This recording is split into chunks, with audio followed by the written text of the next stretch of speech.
Ang mabuting balita ng Panginoon, ayon kay San Marcos.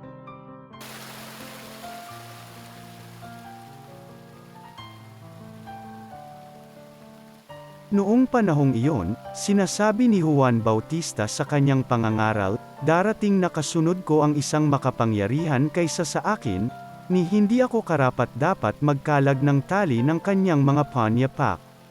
Binibinyagan ko kayo sa tubig, ngunit bibinyagan niya kayo sa Espiritu Santo." Hindi nagluwat, dumating si Jesus mula sa Nazareth, Galilea, at siya'y bininyagan ni Juan sa Ilog Jordan. Pagkaahon ni Jesus sa tubig ay nakita niyang nabuksan ang kalangitan, at bumababa sa kanya ang Espiritu na gaya ng isang kalapati.